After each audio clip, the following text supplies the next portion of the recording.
Hello learners, this is the second video related to the biology practical. In this video, the section B spotting is given. Already it was told in the video 1 how to make the practical files and how to arrange the pages. So when you start the spotting or when you start writing this spotting, you have to arrange the pages in the same way. You can continue after the core experiments, write section B and start writing the experiment. The experiment number can be different as there are 11 spots. So you can start from spot 1, spot 2, or you can write about the experiment 1, experiment 2. The same way as you have done in the core experiment, the headings you can write with the black pen and the content you can write with the blue pen. Diagram should be drawn only with the pencil, even the labeling should be done only with the pencils.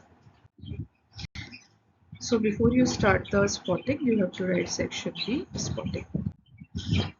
This is the first spot as it was given in the curriculum, CBSE curriculum 24-25, available on the CPSC website.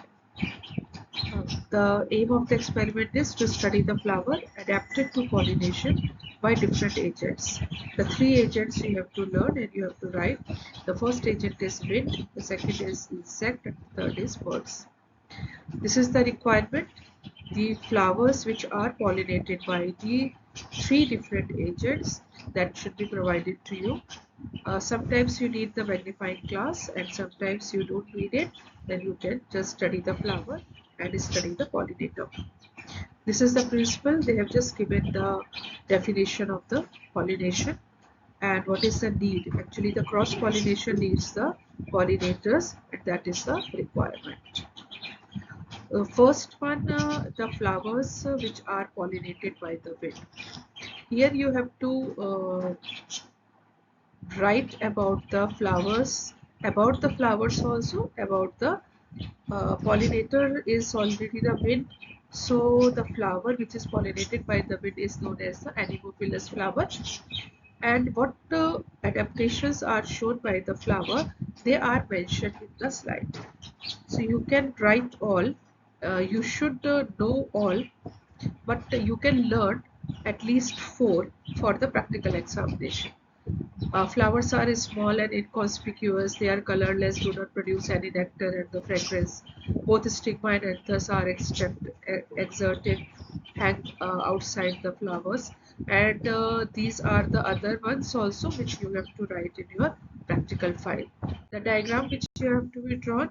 Here the diagrams are shown that will be of the two type of the plants which are pollinated, where the flowers are pollinated by the wind.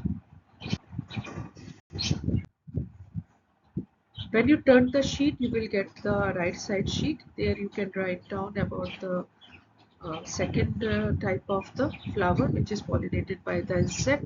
The flowers in that case are known as the entomophilous flowers, and these are the adaptations. The flower pollinated by the insect, they should be brightly colored and produce nectar. Fragrance is there which can attract the insect, and there are many more. You can learn all, but you can write 3 or 4 when the spotting will be there. The third one, back page or the same page, you can continue. The flowers pollinated by the birds. Ornithophilous flowers, they are known as, and they can be birds or the bat also. And this is the diagram, and there are. So when you get this type of the spotting, as it was told you in a earlier video also, that out of 11 you can get 7 spots, and the 7 spots are of 7 marks. So any one of this you can get it, not all the 3. And when you are going to write about it, the first thing to identify it, you have to identify a picture.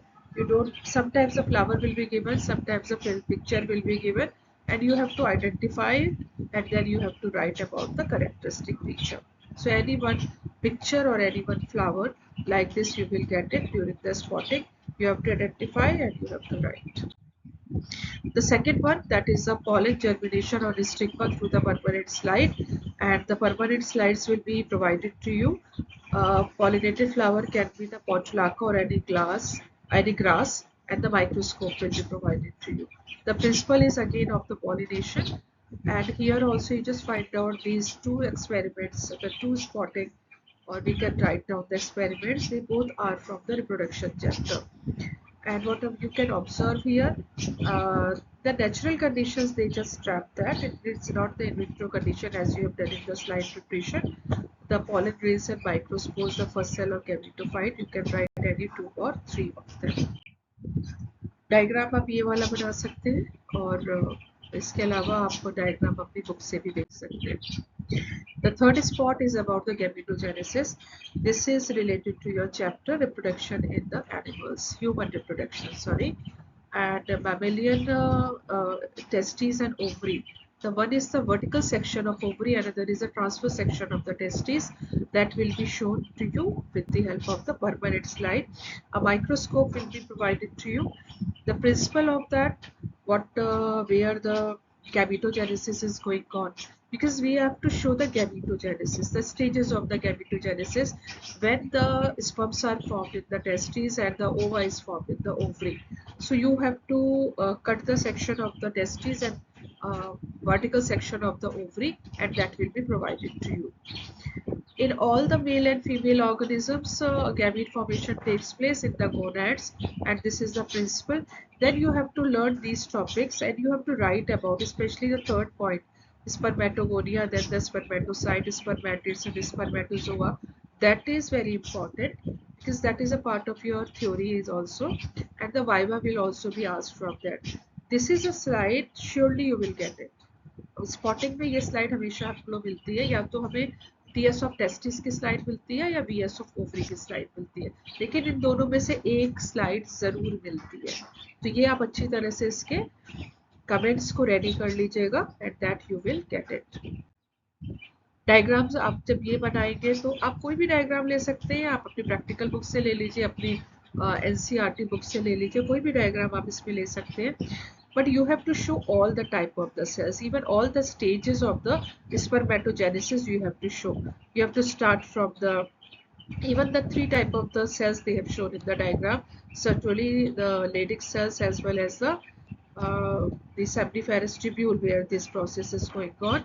So in that diagram they have just mentioned about the spermatogonium, then the second cell is the primary spermatocyte, the secondary spermatocyte, and the spermatids. All the labeling should be there when you are going to draw that at this type of the diagram, and you can take, as I told you, your theory book, it is also given, आप वहां से भी ये diagram ले सकते हैं. Vertical section of ovary हम transfer section यहाँ पे नहीं लेते हैं.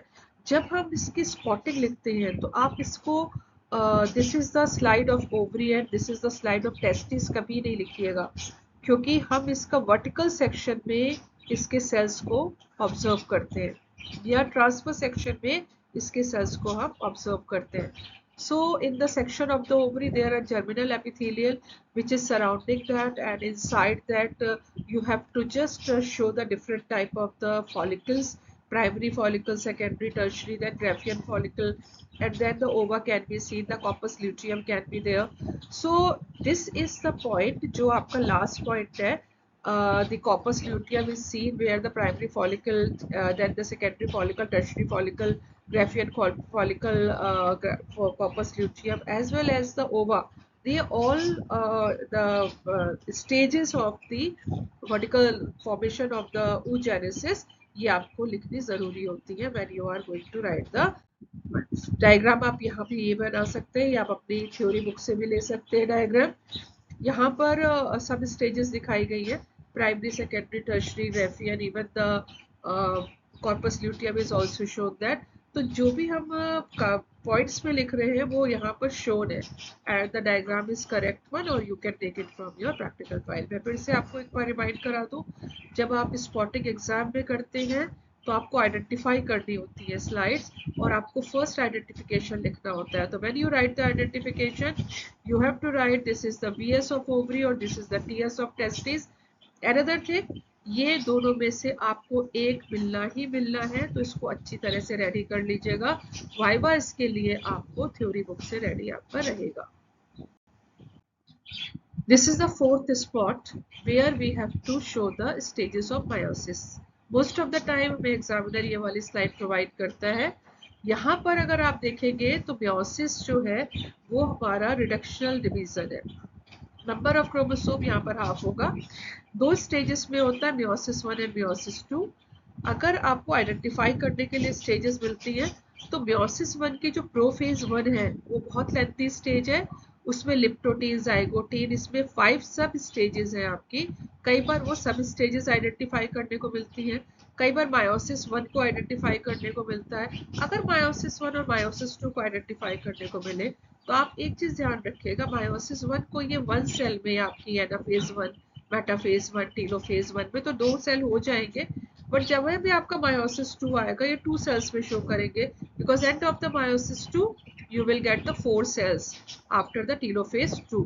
So meiosis 1 is the reductional division जिसमें number of chromosome half हो जाते हैं। meiosis 2 will be a equational division जहां पर जो हाफ हो जाते हैं वो रिटेन होते हैं, 1/4 तो नहीं होते हैं।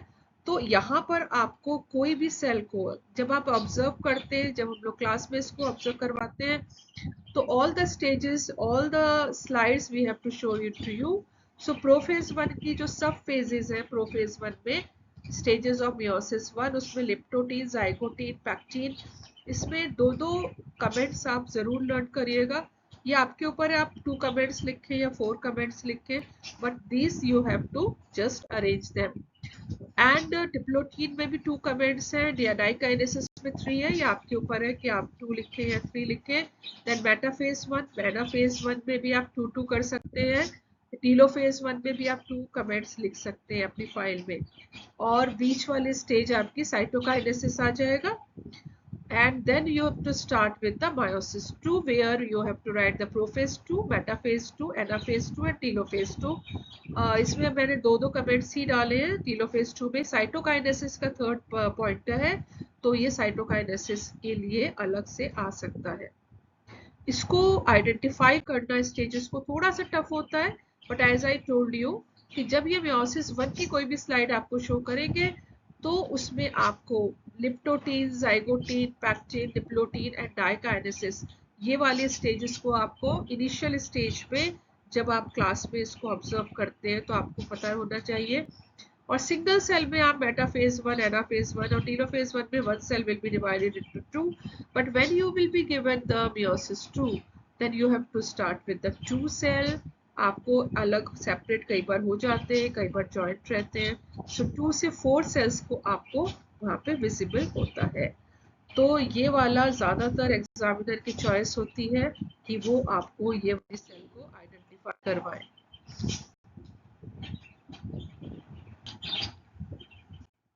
जो आपकी फिफ्थ स्पॉटिंग है, that is the spotting of the blastula stage. You know that this is again a slide जो कि ह्यूमन रिप्रोडक्शन से रिलेटेड है। यहाँ पर ब्लास्टुला स्टेज को एम्ब्रियोनिक डेवलपमेंट की स्टेज है मैमल्स की, परमानेंट स्लाइड से आपको शो किया जाता है। आपको हमेशा परमानेंट स्लाइड में ये ट्रांसफर सेक्शन के फॉर्म में मिलेगा, and compound microscope you will get it. The principle they have shown, the zygote is formed, undergo the cycle, different cycles, mitotic division will be there, and observation में there will be only 3 points will be given. These all should know that. एक चीज आप और ध्यान रखिएगा कि जब भी आप इसको लेबल करेंगे तो ट्रोफोब्लास्ट को और इनर मास सेल को आप लेबलिंग जरूर करेंगे। ये आपके थ्योरी में भी आता है, आपको आइडेंटिफाई कई बार करवाते हैं trophoblast and the inner mass sales. कोई एक डायग्राम आप इसको ड्रॉ कर सकते हैं। और ये जो स्लाइड है ये भी आपको एग्जाम में मिलता है। सो एक तो श्योरिटी होती है कि इधर we will get it the tiers of ovary और tiers of testis and the tiers of blastula, ये भी आपको मिलती है। तो आउट ऑफ 11 दो स्लाइड्स तो आपको मिलती है, and these are the this instruction is given by the CBSE, और वैसे भी ये important instructions है जिसको कि फॉलो किया जाता है during the exam. The spot number 6 is the Mendelian inheritance, ये आपकी नेक्स्ट यूनिट का है। इसमें जो मेंडल के कैरेक्टरिस्टिक्स थे उस पर ये हमारा एक्सपेरिमेंट है। इसमें हम सीड्स को डिफरेंट कलर और size for any plant to verify the Mendel law of segregation. ये दो तरह से होता है। मेंडल के 3 लॉज थे, law of dominance, law of segregation, law of independent assortment. So ये वाला जो I have given here, that I have given this as per the Mendel's law of segregation, जो सेकंड लॉ है इसका। कई बार इसको आपके वो लॉ ऑफ इंडिपेंडेंट असॉर्टमेंट से भी करवाया जाता है। तो उसमें आपको जो रेशियो शो करेंगे वो 9:3:3:1 का करेंगे, बट यहाँ पे जो भी आप रेशियो शो कर रहे हैं वो आप 1:2:1 या 3:1 का रेशियो शो करेंगे। प्रिंसिपल इसका मेंडेलियन लॉ से रिलेटेड आ जाएगा। लॉ ऑफ सेग्रीगेशन आपको जरूर लर्न होना चाहिए। यहाँ पे जब आप इसको रिमार्क पे डालते हैं, कमेंट लिखते हैं, तो इस पे आपको जरूर होना चाहिए। इसमें आपका जो कॉन्ट्रास्टिंग करेक्टर है, ये किसी भी कॉन्ट्रास्टिंग करेक्टर के साथ आपको कर सकते हैं, बट यहाँ पर हमने कलर और साइज के लिए दो कॉन्ट्रास्टिंग कलर दो कॉन्ट्रास्टिंग ट्रेट्स यहाँ पे लिए गए हैं। one is color, one is the size is small or the big, and the color is the green and the yellow. So procedure यहाँ पर दिया हुआ है, few seats will be given to you and we have to just sort out few of the seats. Suppose 128 seats were given. Sometimes हम counting पर दे देते हैं, sometimes हम ऐसे दे देते हैं Mendelian inheritance। तो यहाँ पर जो भी हमें शो होगा, इसमें आपको पता चाहिए होना चाहिए कि आपका डोमिनेटिंग करेक्टर कौन सा है। डोमिनेटिंग करेक्टर का जो रेशियो आएगा वो 3:1 पर आएगा आपका। सो आपके मैक्सिमम सीट्स जो होंगे, so when we are doing the Mendelian inheritance, you will just find out कि जब हमें F1 जनरेशन मिलेगा तो वो हमें हाइब्रिड मिलेगा। तो in the procedure everything is mentioned here कि जब आप F1 दिखा रहे हो और हाइब्रिड दिखा रहे हो तो 1 सीड आप येलो और 1 सीड आप ग्रीन रख सकते हो। और जब आप रिप्रेजेंट कर रहे हो कैपिटल Y और स्मॉल y और यहाँ पे हाइब्रिड वैरायटी को आप कर रहे हो, तो आप जो भी कॉन्ट्रास्टिंग करेक्टर में डोमिनेटिंग करेक्टर लेकर चल रहे हैं, आप उसको उसके साथ इसको रिप्रेजेंट कर रहे हैं। ये इसका प्रोसीजर और थ्योरी आपको क्लियर होनी चाहिए। जब हम इसकी टेबल बनाते हैं तो सपोज हमने सीड कलर के साथ किया, हमने टोटल नंबर ऑफ सीड 128 लिए थे। आप कोई भी नंबर ले सकते हैं, इसको हाफ कर सकते हैं, you can take more. So you will get the ratio of 32:64:32। ये 1:2:1 का रेशियो है। That will be the homozygous, then the heterozygous, the homozygous dominant, heterozygous dominant, and this is the homozygous recessive. So this is the ratio you will get it, and यहाँ पे ये prove करता है law of segregation को, the ratio will be 3:1. So ये इसका inference हो जाएगा। इसमें आपको पूरी की पूरी थ्योरी जो मेंडल की है, जो आपके चैप्टर है इनहेरिटेंस का, वहां से आपको क्लियर करना है। डायग्राम आप इस तरह से भी कोई भी, क्योंकि आप कोई भी कॉन्ट्रास्टिंग करेक्टर को लेके कर रहे हो तो आप यहाँ पे ये शो कर सकते हैं। और जैसे आपने जो भी फिनोटिपिक मतलब जो आपने विजिबल है आपके करेक्टर, जीनोटिपिक, क्योंकि आपको जीनोटिपिक तो आप एक अल्फाबेट से इसको एक्सप्लेन कर रहे हैं, तो इस तरह का आपको यहाँ पे रेशियो एंड जो पनेट स्क्वायर से आपको यहाँ पर एक क्रॉस भी शो करना है। That will be the diagram. कोई भी प्रैक्टिकल बुक में आपको दिया होगा, लेकिन ये ध्यान रखिएगा कि उसमें आप एक बार सर्टेन कर लीजिएगा कि वो वाला जो डायग्राम है आपका, वो होमोजाइगस, वो आपका लॉ ऑफ सेग्रीगेशन को लेकर कर रहे हैं कि लॉ ऑफ इंडिपेंडेंट असॉर्टमेंट को लेकर कर रहे हैं। Next spot will be a pedigree chart. जब आप प्रैक्टिकल लिस्ट देखेंगे तो इसमें हमारे पास बहुत सारे ऑप्शन है। यहाँ पर आपने सिर्फ एक कंडक्ट करना है, डिपेंड्स ऑन द स्कूल क्या कौन सा आपको करवाता है। यहाँ पे मैंने सब सारा कुछ नहीं मेंशन करके pedigree chart of the colour blindness को लिया हुआ है। ये जो एक्स लिंक्ड रेसेसिव ट्रेट है, ये एक्स लिंक्ड रेसेसिव ट्रेट है। और मतलब ये जो हमारे ऑटोसोम्स है, सेक्स क्रोमोसोम्स होते हैं, ये उससे रिलेटेड हम लोग बात करते हैं कि एक्स लिंक्ड है कि सेक्स लिंक्ड है।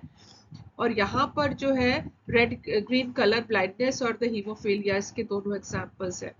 So haemo female expresses the trait only when the homozygous. इसमें जितने भी आपको पेडिग्री, ये अगेन फिर से आपका जो इनहेरिटेंस चैप्टर है, वहां पे पेडिग्री जो आपका आता है चैप्टर, उससे रिलेटेड आपको यहाँ पर क्लियर करना होगा इसका वाइवा। एंड यहाँ पर हमें एक पेडिग्री चार्ट प्रूफ दिखाना होगा।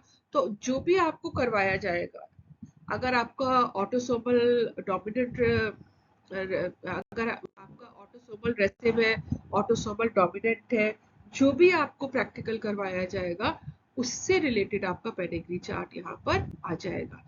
तो ये भी हमें मिलता है और आपको आइडेंटिफाई करना होता है कि whether this disorder is autosomal or it is sex linked, or disorder is dominant or recessive.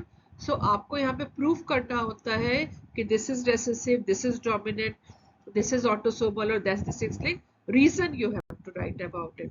तो जैसे मैंने तो कलर ब्लाइंडनेस को इसको एक्सप्लेन किया था, अगर आपका ऑटोसोमल रेसेसिव मिलता है तो इसके और एग्जाम्पल ज्यादातर ऑटोसोमल रेसेसिव पर है, तो आप उसके कमेंट्स लिखकर इसको कर सकते हैं, नहीं तो आप इसको भी लिख सकते हैं। The number 8 spotting, again it is related to your reproduction chapter only. It is emasculation, bagging and tagging, the control of the population. ये artificial hybridization से related है हमारा, conventional plant breeding program से related है ये वाला, कि हम अगर आर्टिफिशियली हाइब्रिडाइजेशन के थ्रू प्लांट्स को प्रोड्यूस कर रहे हैं तो उसमें हमें किस किस चीज का रिक्वायरमेंट होता है। सो इमैस्कुलेशन का मतलब होता है कि we have to cut the anther, anther contains the pollen grain, and उसको हम एक पॉलिथीन बैग में कीप करेंगे क्योंकि उसका कंटेमिनेशन ना हो जाए, एंड देन उसकी हम टैगिंग करेंगे। क्योंकि जब भी हम ये फील्ड एक्सपेरिमेंट करते हैं तो we have a lot many plants in the field, तो हमने कौन सा प्लांट लिया है उसको भी हम टैगिंग करते हैं, अपने किससे हमने सैंपल कलेक्ट किया है। तो ये वाला जो है ये कंट्रोल्ड पॉलिनेशन का है और ये आर्टिफिशियल हाइब्रिडाइजेशन से रिलेटेड है। ये वाला जो सिस्टम है ये मैंडल ने अडॉप्ट किया था, ग्रेगर जॉन मैंडल ने। ये उन्होंने आर्टिफिशियल हाइब्रिडाइजेशन के थ्रू ही अपने लॉस को प्रोड्यूस किया था। तो प्रोसीजर में हम ये लिखा हुआ है कि बट कंडीशन में एंथर में कैसे करते हैं, तो उसमें हमारा तीनों most of the time related होते हैं कि हमने एंथर को कट किया, उसके बाद हमने उसको बैग में डाला, उस पर हमने टैग डाला, तो that will be the bagging tagging. तो जब भी हमको इसका कमेंट्स लिखने होते हैं, पहले तो आपने आइडेंटिफाई करना होता है कि इमैस्कुलेशन है कि they are asking about the bagging और they are asking about the tagging. So emasculation, the removal of these are two comments जो भी दिए हुए, that you have to write that, और ये सफिशिएंट है आपको लिखने के लिए। बैगिंग एंड टैगिंग के लिए भी यहाँ पर दिए हुए हैं, तो ये आप इतना कर सकते हैं और इतना अपने प्रैक्टिकल फाइल में भी लिख सकते हैं और इसको आप यहाँ पे फॉलो कर सकते हैं। डायग्राम्स अगर हमें बनाने होते हैं, क्योंकि हमें A4 शीट पे ड्रॉ करके या किसी कोई डायग्राम हमें सामने दिखता है, सो हम उसको देख के डायग्राम ड्रॉ कर सकते हैं। Otherwise one is showing the emasculation, another showing the polythene bag को हमने जब कवर कर लिया तो वो बैगिंग हो गया और उसमें एक टैग डाल दिया तो टैगिंग हो गया। And when we are just cutting the anther by the help of the scissor, तो उसको हमारा इमैस्कुलेशन हो गया। तो ये आपको आइडेंटिफाई करना होता है व्हाट दे आर आस्किंग। अगर आपको सेकेंड वाला डायग्राम पूछते हैं तो यू हैव टू राइट कि this is the process of the bagging and tagging and that is taking place during the artificial hybridisation या controlled pollination, and the first one, that is a process of the emasculation which is shown during the controlled pollination or the artificial hybridization. Spot 9, यहाँ पर आपको ये भी इनमें से एक जरूर मिलता है, और यहाँ पर एक्चुअली हमें एनिमल मिलता है, लेकिन डिपेंड्स इसमें हमें सिम्टम्स पूछे जाते हैं, but you should also know about it. तो जब आपको इसके इंस्ट्रक्शंस मिलते हैं कि what you have to write in that spot, तो यो आपको पता होना चाहिए कि कौन सी डिजीज ये एनिमल करता है, मतलब द एनिमल इज जो कॉजेटिव एजेंट है वो कौन सा एनिमल है आपका, और डिजीज का नाम पता होना चाहिए, फुल नेम आपका एनिमल का पता होना चाहिए, उसका क्लास और फाइलम भी पता होना चाहिए। So the first disease as it was given in the M, it is a disease caused by the ascaris, the second में entamoeba histolytica, that third one is the plasmodium, fourth is the ringworm. So अगर आपको यहाँ पर देखें तो आपका ये आपको थ्योरी से ही रिलेटेड है, जो आपका ह्यूमन डिजीजेस चैप्टर है। एस्कैरियोसिस यहाँ पर आ जाएगा, एंटामीबा हिस्टोलिटिका आपका अमीबॉइक डिसेंट्री कॉज करता है, प्लाज्मोडियम आपका मलेरिया कॉज करता है, रिंगवर्म आपका जो वर्म्स का होता है, फंजाई जो होता है, वर्म्स खाज जिसमें आती है वो वाला करता है. So if you just see that Ascaris, Ascaris के कैरेक्टरिस्टिक्स क्या है, किसको बिलोंग करता है. एज आई टोल्ड यू, आपको इंस्ट्रक्शंस मिलेंगे कि आपको सिम्टम्स लिखने हैं कि कैरेक्टरिस्टिक ऑफ द एनिमल लिखने हैं. तो यह फोर दे आर गिवन. आप सिर्फ फीवर या वॉमिटिंग ऐसे मत लिखिएगा, आपको स्पेसिफिकली सिम्टम्स लिखने होंगे. अगर एस्कैरियोसिस होता है किसी को तो abdominal cramping and abdominal swelling होती है. नॉजिया, वॉमिटिंग एंड फीवर, ये तो जनरल इसके जो सिम्टम्स होते हैं. And the animal is male and female, they are different and cylindrical body and segmented body. That the diagram you have to draw when this will be there. तो आपको ये animal show हो जाएगा and then only you have to write about the comment. The second will be the Entamoeba histolytica. It is causing the disease amoeboic dysentery. The symptoms of the amoeboic dysentery is abdominal pain, watery diarrhea with mucus, blood and pus. ये इसके specific features हैं. Abdominal pain and the watery diarrhea with the mucus, blood and pus. Fatigue, fever and nausea and vomiting. ये इसका general fever. और organism कैसा होता है, that will be the another one. ये डायग्राम आएगा आपका. ये डायग्राम आप क्योंकि स्लाइड में आपको बड़ा स्मॉल स्मॉल शो होता है तो वहाँ डायग्राम आप नहीं बना सकते, आप इससे डायग्राम शो कर दीजिएगा. The third disease causing organism is Plasmodium and Plasmodium vivax. The characteristics are given here and it is showing the disease, the malaria. And malaria के symptoms क्या है? Shaking chills with a moderate to severe fever and high fever is the symptom, headache, vomiting, nausea. And यहाँ पर भी जो first two symptoms है ये इसके main symptoms है that you have to write about it. आपको इस तरह की स्लाइड जो आपका फर्स्ट डायग्राम है वैसी स्लाइड विजिबल होती है और दोनों डायग्राम्स आप इसके फाइल में भी ड्रॉ कर सकते हैं और वैसे भी आपके एग्जाम में भी ड्रॉ कर सकते हैं. फोर्थ एनिमल यहाँ पे एक फंजाई है.